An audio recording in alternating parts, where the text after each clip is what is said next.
Hey there, everybody. Welcome to the third. Well, that's embarrassing. Well, it's a good thing that these are asynchronous, and surely I'll remember to edit that out before I upload this video. Welcome to the third recitation. All right, let's begin with the first problem. This problem wants us to,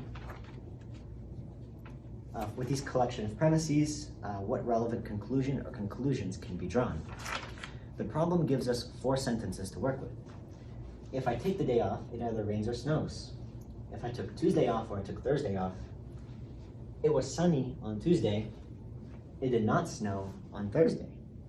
So, what is our domain here? This is not part of the problem, but I took the liberty of writing it out beforehand.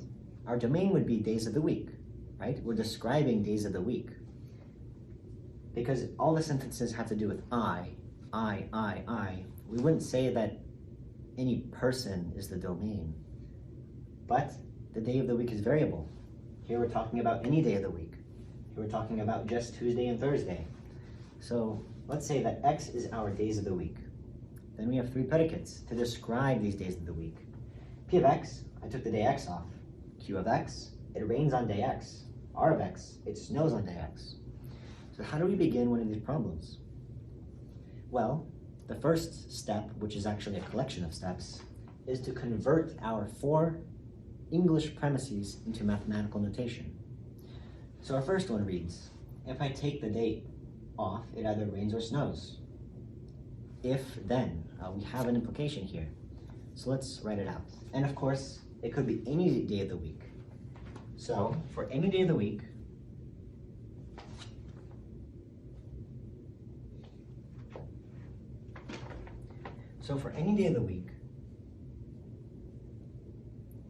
if I took that day off, then it either snowed on that day or it rained on that day. And this is just one of our premises.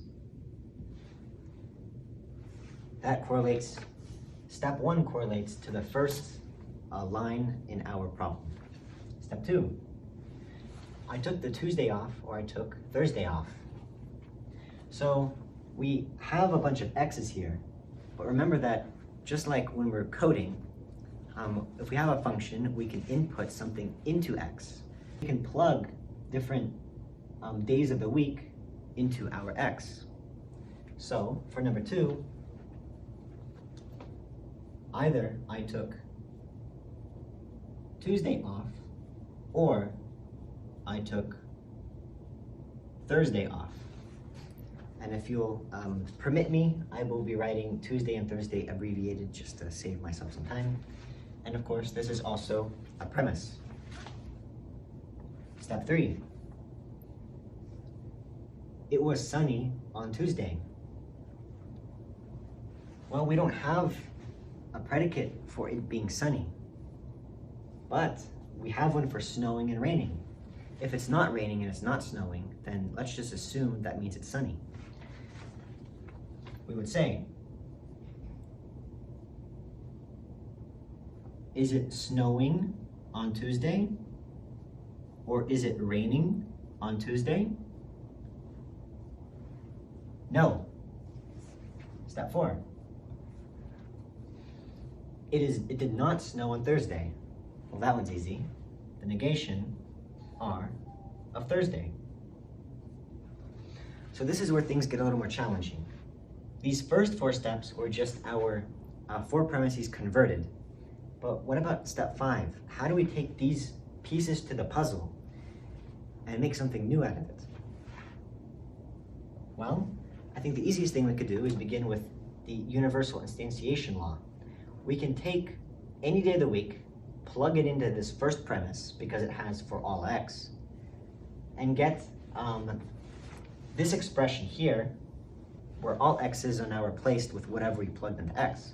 So for example, let's plug Tuesday into the first expression. What do we get? P of Tuesday implies Q of Tuesday or R of Tuesday. Similarly, let's plug in Thursday. P of Thursday implies Q of Thursday or R of Thursday, right? And we use the law of universal instantiation. So on the right here of this step, we would have to write out how we got there. So let's say universal instantiation from which step? From step 1. Same down here. Universal instantiation from step 1. Again, we define step 1 as this over here. So universal instantiation on this step gave us step 5 and step 6. This expression here matches the right-hand side of this implication on step 5. Isn't that right?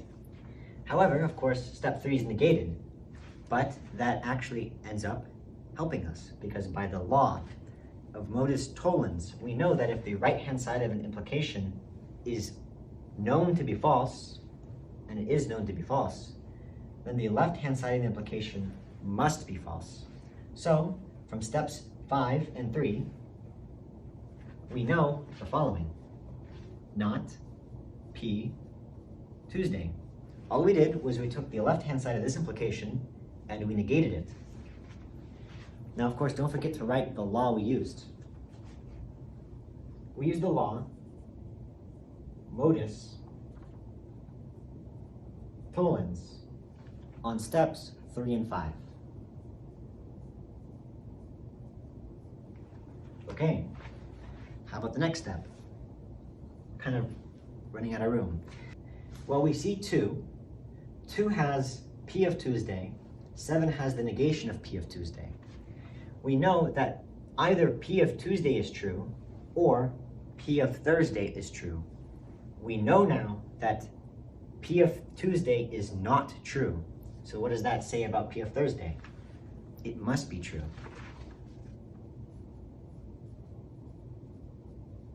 By what law?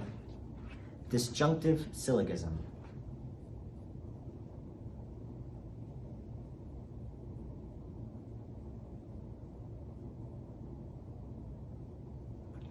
On steps 2 and 7.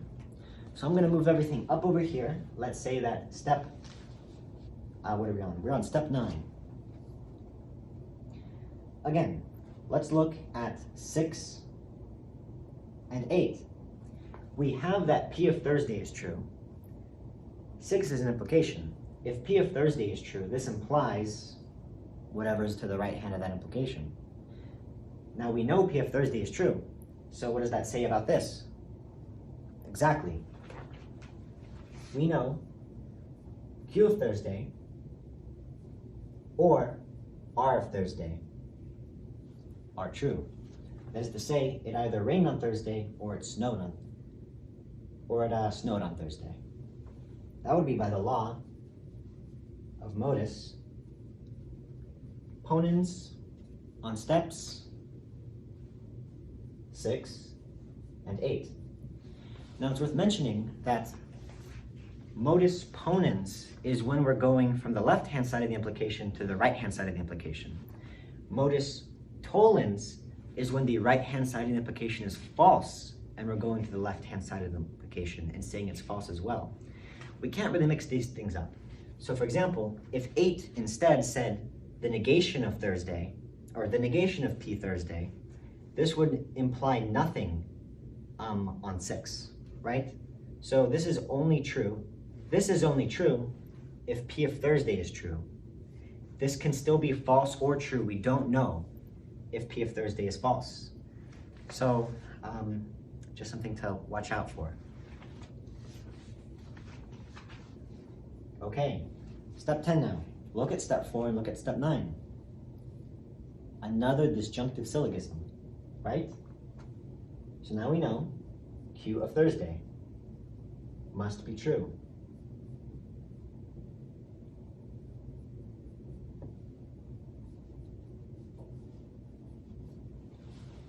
And then really that's as far as we can go. There's not really any more steps we can find here, so we're down to the conclusion.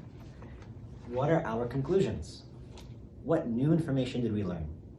Well, what we learned is, and we would write this down, for example, on our homework, we would want to write down our conclusion. But 10, what does 10 mean?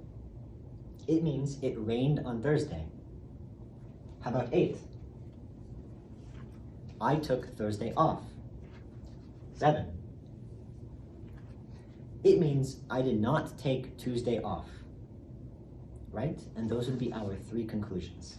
We wouldn't say step 9, 6, or 5 are conclusions because they just helped us getting to the very specific conclusions of 10, 8, and 7. For part B, we begin by converting this into mathematical notation. Now in this case, there would be no domain, right? We're not really describing anything. We're describing I, that's something that all the sentences have in common, I. But because it's something in common with all the sentences, then it's not something that varies. There's no need to have an X variable for it. So we're not going to have any predicates here. We have propositions. Let's say P is I eat spicy foods, right? We see that multiple times. We see that over here. And that's pretty much it. Okay, so next, Q. I have strange dreams. Where do we see Q in our sentences? Well, we see it over here. And we see it right here.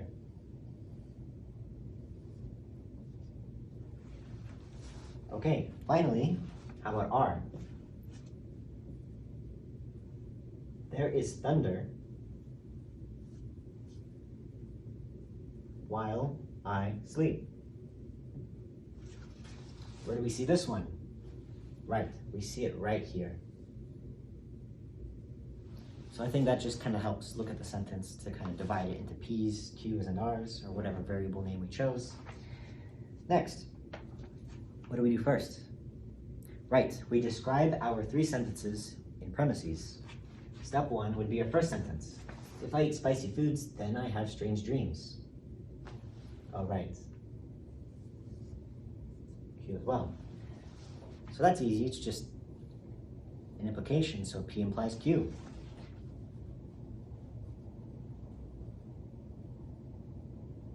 Step 2. If I have strange dreams if there is thunder while I sleep. In other words, if there is thunder while I sleep, then I have strange dreams. R implies Q, also a premise. 3. I did not have strange dreams. It's just the negation, of course, of Q. So now we put the pieces of the puzzle together. We have not Q. When we have an implication with Q on the right side of the implication, and then we have a negation of Q, what does that say about the left-hand side? That says that the left-hand side of the implication must be false by the law of modus tollens. So we say not P and not R, both by modus tollens. I'll just put MT here. Modus tollens 1 and 3. And for step 5, we use lines 2 and 3. And really that's all we can discover. This is it. What are our conclusions? 4 and 5. I did not eat spicy food, and there was no thunder while I slept. And you should write that conclusion out. Okay, everybody, part C. So for this part, I think that we'll just breeze through the propositions because this is taking way too long.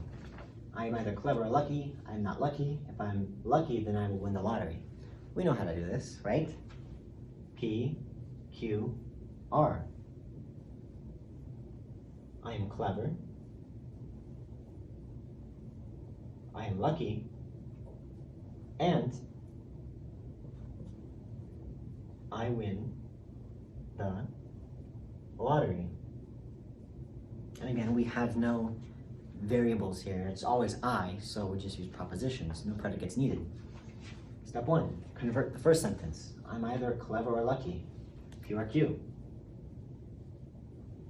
Step 2, I am not lucky, the negation of Q. 3, if I'm lucky, then I will win the lottery. Q implies R. These are all from the premise. Now step 4, something we can infer. Well, this turns out to be the only thing we can infer. We have not Q, and we know that P or Q must be true. If Q is false, what does that say about P? P has to be true. And this is from disjunctive syllogism on 1 and 2. And we're done. Our conclusion would be, I am clever. Okay, so we begin with part D. Every computer science major has a personal computer. Ralph does not have a personal computer. Anne has a personal computer. What is our domain here? The domain here would be all people. And we could describe those people either as maybe Anne or Ralph or a computer science major or as having a personal computer. So let's create 2 predicates. Okay, so where do we go from there? We begin with the first step. Every computer science major has a personal computer, and we translate this.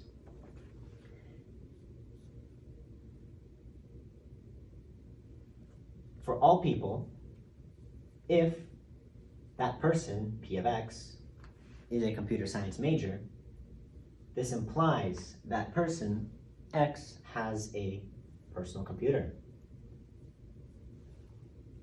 Step 2, Ralph does not have a personal computer. Well, here we just plug Ralph in for X in this predicate here. So we have the negation of Q, Ralph. Similarly, for step 3, we would say Anne has a personal computer, so Q, Anne. And these both come from the premise. Step 4. Well, we have a universal, quantifier here, so we can plug whatever we plug in for X, this expression must hold true. So let's plug Ralph or Anne into that expression. Now, as it turns out, only Ralph is useful, so I'm gonna not put Anne into there, but that could be an extra step if you wanted it to be. It just wouldn't help us with inferring anything. Let's say P of Ralph implies Q of Ralph, and this is by universal instantiation on step 1. Step 5. This is the negation of this expression here. Now we know by modus tollens, this implies kind of like a reverse implication, that the left-hand side of this implication must be false. So therefore, not P, Ralph. From modus tollens 4 and 2. So then we're done. Our conclusion would just be step 5. We would say Ralph is not a computer science major. Part E. What is good for corporations is good for the US. What is good for the US is good for you. What is good for corporations is for you to buy lots of stuff. Now, we would not have a domain here. Again, it would just be propositions. I already wrote them out. P would be good for corporations. Q could be good for the US. R could be what is good for you. And S could be that you buy lots of stuff. So it's important to recognize when you don't even need to use predicates. right? If we had used predicates, for example, P of x, we would have to, we would have to define our x. And what would our x even be? You, I, we? Would it be countries, corporations? So it's not exactly clear, but it turns out we can describe everything we need to just with propositions. But at that point, we have to be very creative. And these 4 propositions end up describing everything we need. So, first, what is good for the corporations is good for the United States. That's an implication, right? Something being good for corporations implies that it's good for the US. We know this. The word is kind of clues us in. Sometimes it won't have the word is, and it'll still be implication, but it makes it easy for us when we see the word is or are. Okay, so P implies Q. 2. What is good for the US is good for you. Q implies R. And 3. What is good for corporations is for you to buy lots of stuff. S implies P. And these are our 3 premises. Step 4. So for step 4 now, and we haven't used this a lot to this point, but let's look at it this way. We have that P implies Q, and we have that S implies P. If S implies P and P implies Q, doesn't that just mean that S implies Q? We're just cutting out the middleman here. And it turns out that is the law of hypothetical syllogism.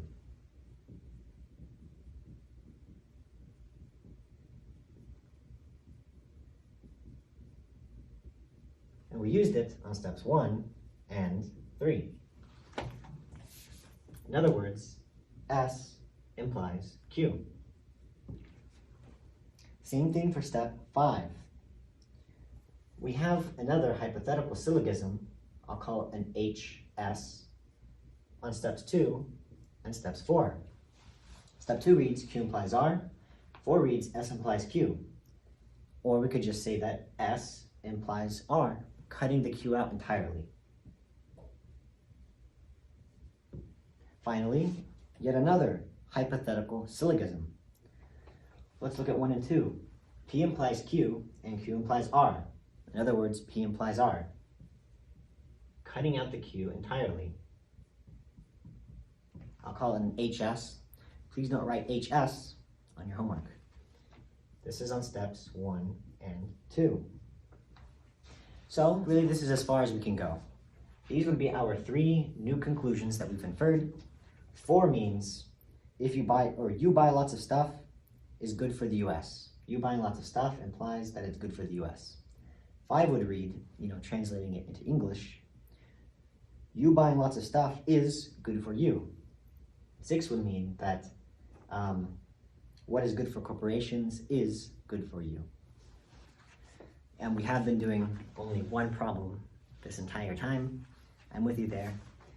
All rodents gnaw their food. Mice are rodents, rabbits do not gnaw their food, bats are not rodents.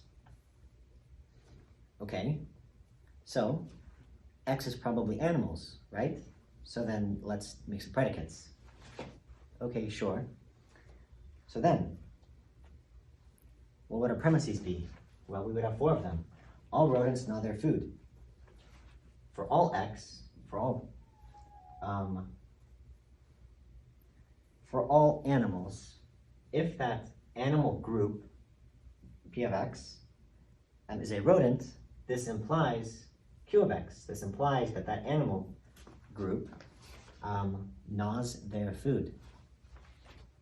2, mice are rodents. Well, that's easy. That's just P of mice. Again, plugging mice in for X, kind of like you plug a variable into a function.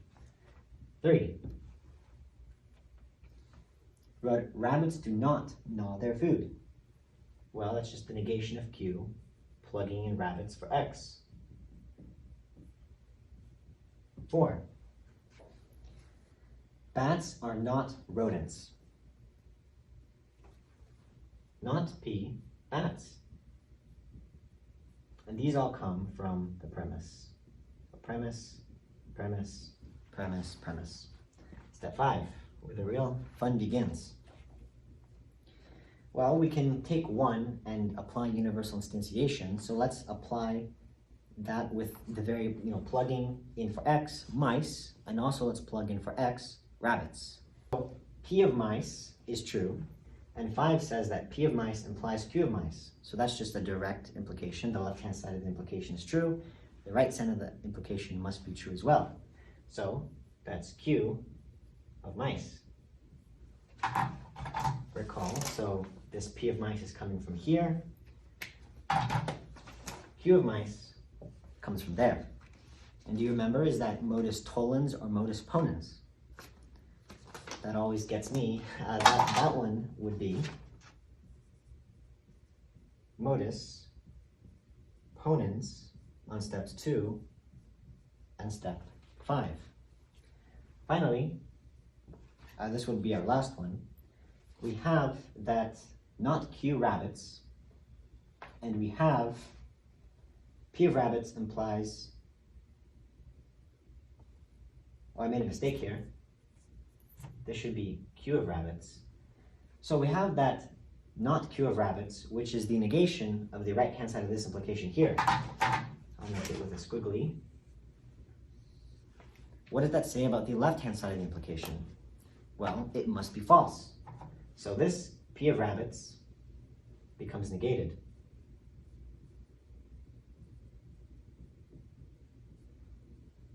And that would be the other law. If this one above here was modus ponens, this one is modus tollens on steps 3 and 6. Okay, and at this point, we would have come to all the conclusions we can infer. 8 and 7 would read, mice gnaw their food, and rabbits are not rodents. Now this one's kind of tricky because how about bats? How about those poor bats that we mentioned at the top and then never inferred anything about?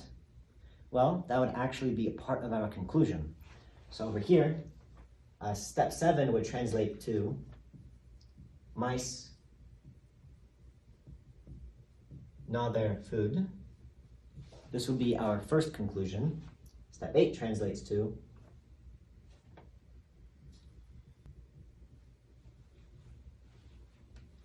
and our third conclusion would not come from here, but come from the absence of its inclusion. That is to say, nothing can be inferred or concluded about bats. The fact that there is no conclusion about bats is itself a conclusion, and you must mention that.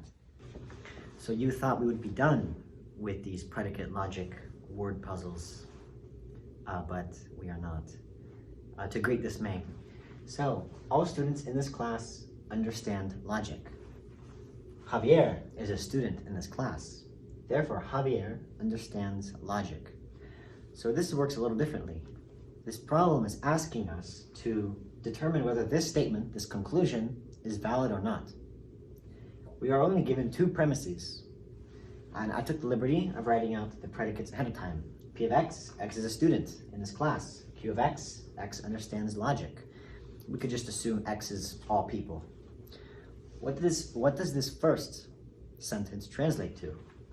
Well, for all people, if a person is a student in this class, this implies that this person understands logic.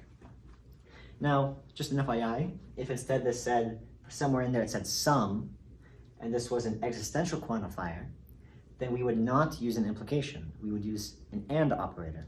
But with the universal quantifier, we always use, well, pretty much always use an implication. Okay, because being a student in this class implies you understand logic. Hopefully that makes sense. 2, Javier is a student in this class, which is easy. P of Javier. These both come from the premise. 3. Well, we have a universal statement here, so let's just use universal instantiation on Javier. We'll say P of Javier implies Q of Javier. That's by universal instantiation, which I'm abbreviating, on step 1. 4. Well, this is easy. We have P of Javier, and we have the left-hand side of this implication, also P of Javier. So we know the left-hand side of this implication is true because it's given in step 2. This implies the right-hand side of the implication must be true as well. That's Q Javier is also true, which is by modus ponens on steps 2 and 3. Okay, so we're finished, right? Step 4 reads, what does this translate to? Javier understands logic, which matches what we were looking for. Javier understands logic. So we're done. The conclusion we were given is correct. We have 2 premises again, and we have to determine whether Natasha is a computer science major. So we write out our predicates. Every, so we have that keyword every, so we know it's probably going to be a universal quantifier. For all X, for all people who are computer science majors, this implies that that person is taking discrete mathematics. And that is a premise. 2. Natasha is taking discrete math. Well, it's just Q of Natasha. This kind of feels like the same problem we just did, but with different names, doesn't it? Again, a premise. And then universal instantiation can be used with Natasha on that first step. So let's say P of Natasha implies Q of Natasha. And that is universal instantiation on step 1 using Natasha. So from here, no matter how we fit things together, nothing can be inferred, right? We have Q of Natasha, and we have Q of Natasha on the right-hand side of this implication, but modus ponens only works when it's on the left-hand side of the implication. And modus tollens only works when the right-hand side of the implication is negated. So we're stuck. Nothing can be inferred, and that means that the conclusion that they've given, being that Natasha is a computer science major, is a big false. All parrots like fruit. My pet bird is not a parrot, therefore my pet bird does not like fruit. Step 1, all parrots like fruit. For all X, that's for all birds, if that bird is a parrot, this implies that bird likes fruit. And 2, my pet bird is not a parrot. Oops. Pet bird. Again, that's like plugging in a variable into our X here. Step 3. We can use universal instantiation, right? Let's plug pet bird into the first step. P of our pet bird implies Q of that pet bird as well.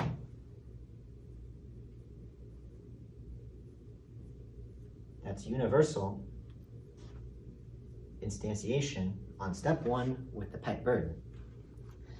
Then we're stuck. Really, there's nowhere we can go. We need to obtain the following. We need to obtain that my pet bird does not like fruit. That's the negation of Q of pet bird. But no matter how we sort these out, no matter how we combine them like a jigsaw puzzle, there's no way we can obtain the conclusion. Therefore, it is incorrect. This final one. Everyone who eats granola every day is healthy. Linda, I guess we can assume Linda is like that dear old aunt everybody has, is not healthy. Therefore, Linda does not eat granola.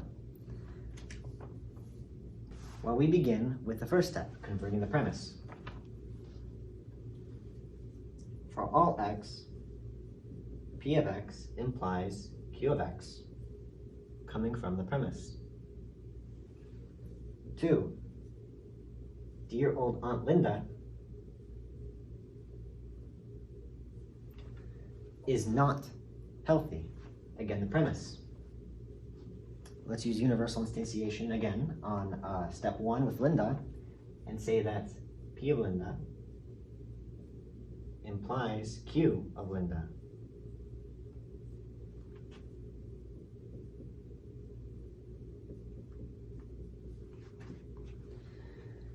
Finally, we can show that not P Linda is true. In other words, Linda does not eat granola every day by modus tollens on 2 and step 3. And of course, we've shown the conclusion, we've proved it by using predicate logic and inference. So therefore, the conclusion is correct. So we finally get to that part of the semester where we start working on proofs. And our proofs are both beautiful and horrifying. And they might be fun, but you may lose your sanity doing them. The first problem goes, use a direct proof to show every odd integer is the difference of 2 squares.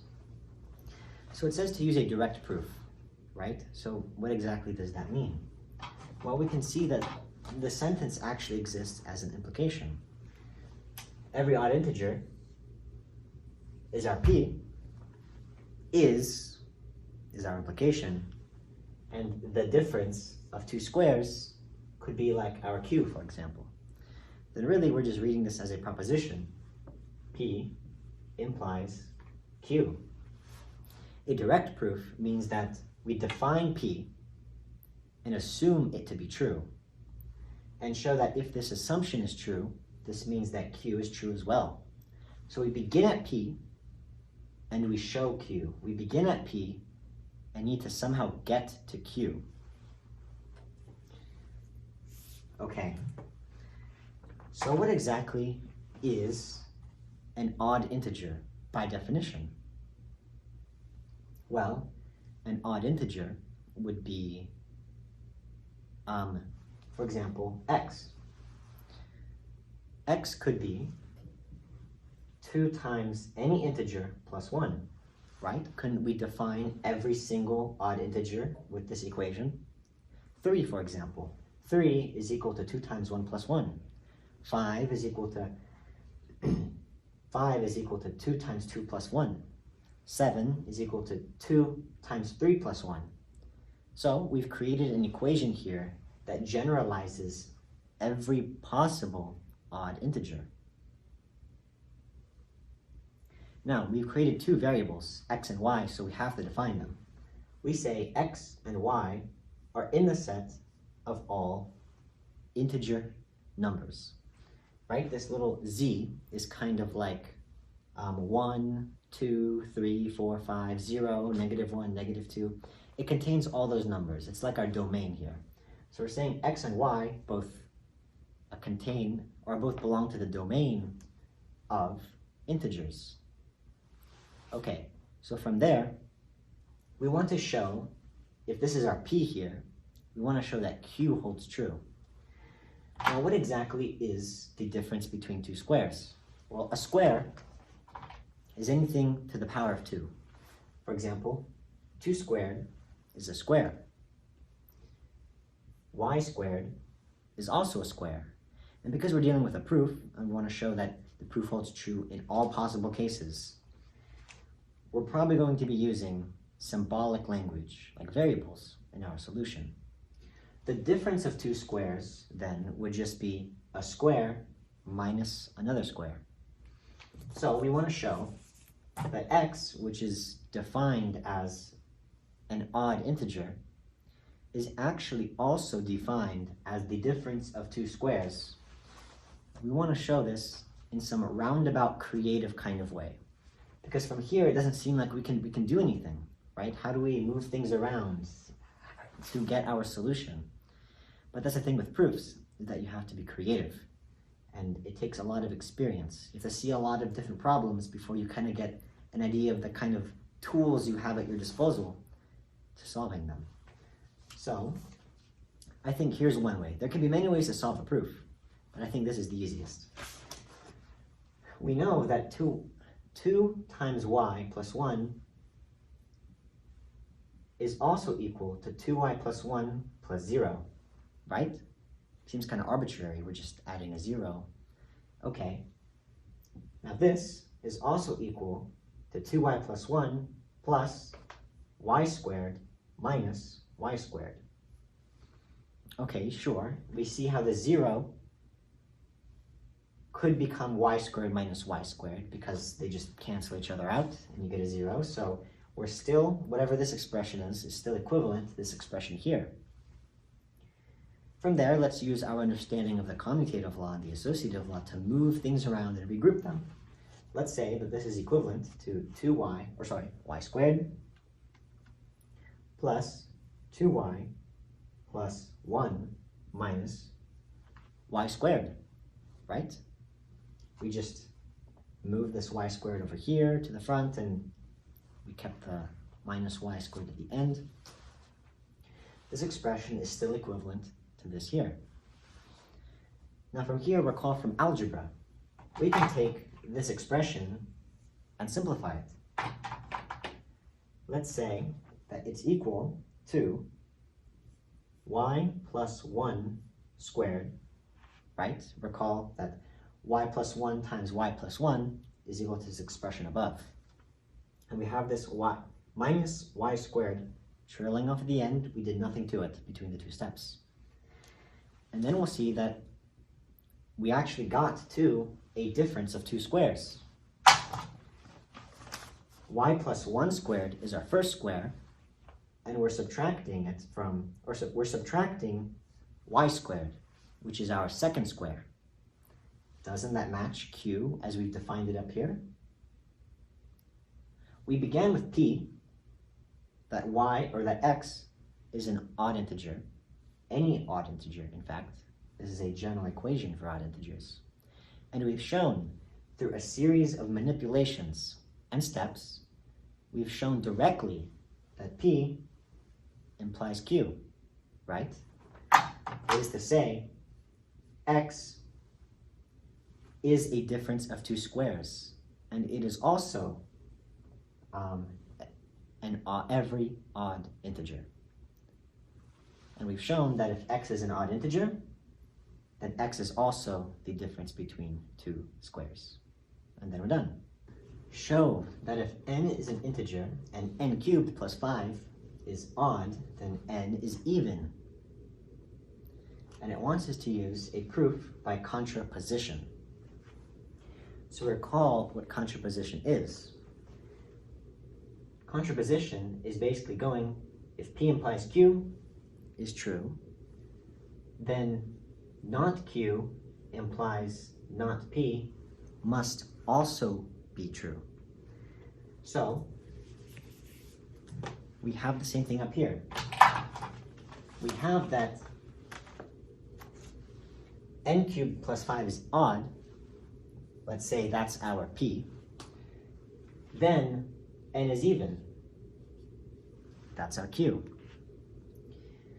How would that look like in English after we've applied contraposition? Well, that would look like this. If n is odd, that is to say n is not even, then n cubed plus 5 is even.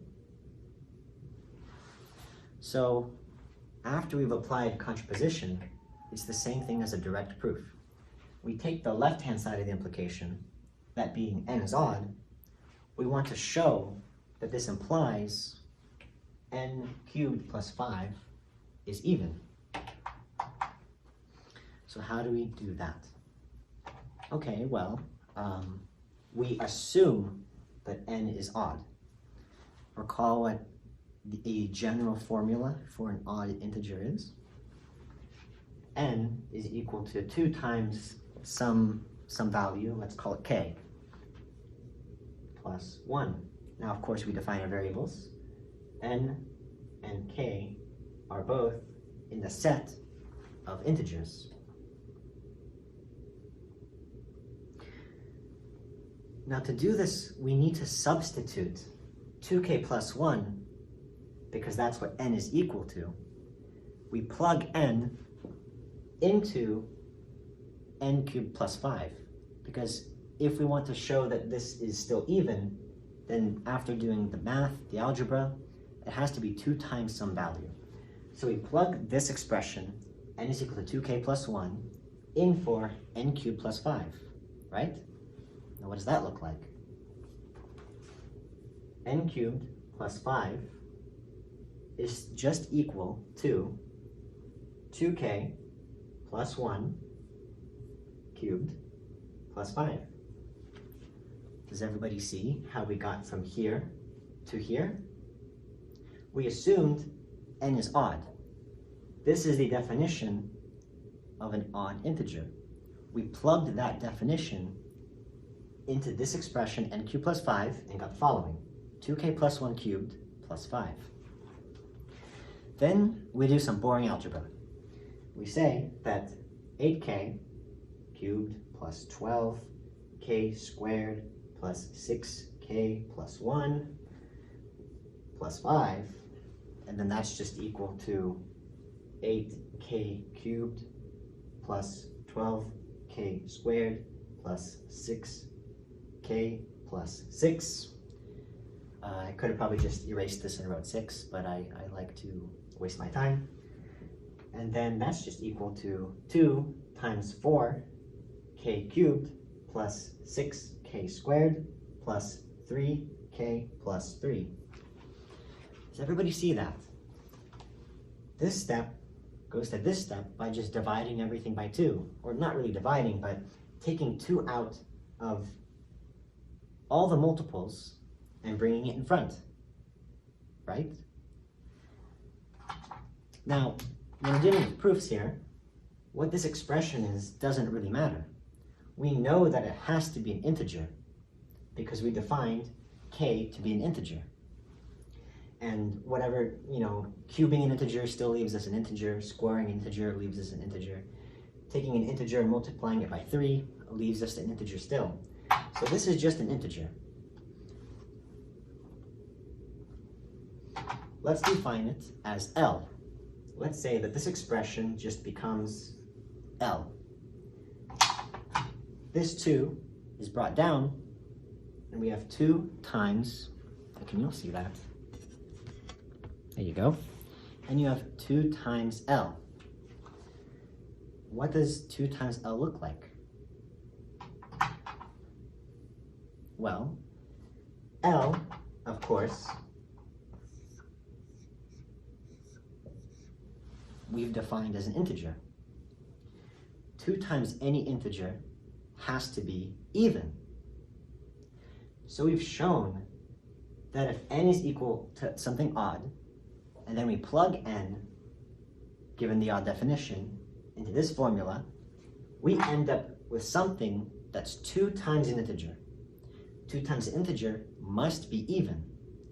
So, assuming n was an odd integer, we've shown that n cubed plus 5 must be even. Therefore, by direct proof, on this contraposition, we've shown the contraposition to be true.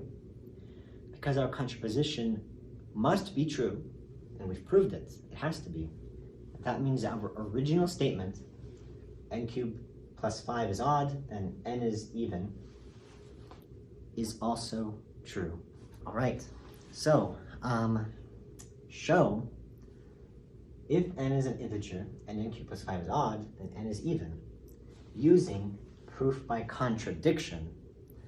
So proof by contradiction is different than the other proofs we've been using. Recall, we've defined our statement nq plus 5 is odd to be p, and is even to be q. Let's write that out. P implies q. What does the opposite of this statement look like? Right, we're doing a proof by contradiction, so we need to know what the opposite statement looks like. Recall by the implication law that not p or q is equivalent to p implies q. Then we negate it. We take this expression and we negate it. Now it is no longer equivalent. This statement is the exact opposite of this statement. Now we just apply De Morgan's, we get p and not q. So then this would be our assumption. This is what we begin with, right? In the past, in the other two, on a contraposition, we began with the negation of q. On a direct proof, we began with just p. Here we begin as our assumption as this entire statement. What does that look like? It looks like this. N cubed plus 5 is odd, right? So p is just positive. Nothing happens to p. And, or but, we could use but or and, those are interchangeable. N cubed plus 5 is odd, and n is odd, right? That is the negation of q. Q is that n is even. The negation of that would be that n is odd. So then this statement is our assumption in our proof by contradiction. So we have this assumption here, and just like the name of the proof goes, proof by contradiction, we want to try to find a contradiction. We want to show there's something in this statement that is so impossibly wrong and that cannot be fixed that the entire statement is always false. If we can show that this statement is always false, what does that say about the original statement? Remember, the original statement is the opposite of this statement, the negation of this statement. Right, it shows, if we can find a contradiction here, it shows the original statement is always true, which would, in other words, prove the original statement. So again, this is our assumption. Once we find a mistake in it, that will prove that the original statement is always true. Okay, so n cubed plus 5 is odd, so we begin with that. Let's say n is also odd, so n is equal to 2k plus 1. N and k are both in the set of integers. So just like the previous problem, we're going to take this 2k plus 1 and substitute it into n cubed plus 5. So that's 2k plus 1 cubed plus 5. That's just equal to 8k cubed plus 12k squared plus 6k plus 1 plus 5. I'll do the lazy thing this time. Just take this plus 1 and plus 5, turn it into a plus 6. Just like before, what do we get? We get 2 times 4k cubed plus 6k squared plus 3k plus 3. See, you see how we got that? And before, we were trying to show that this expression is even. Now we see that it is even, but our assumption, something that we want to be true, is that it's odd. We assumed it to be odd, but then we see now that it's actually even, right? This just becomes 2L, where L is some integer in our set of all integers.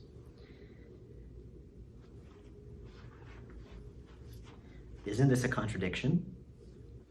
We assumed n cubed plus 5 to be odd. But here we've shown that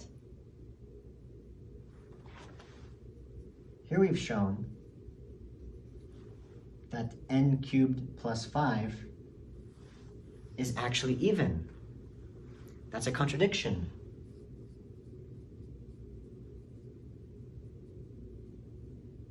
And we can add a bunch of exclamation points there because that signals that we figured it out. We figured out the proof. This statement leads to a contradiction.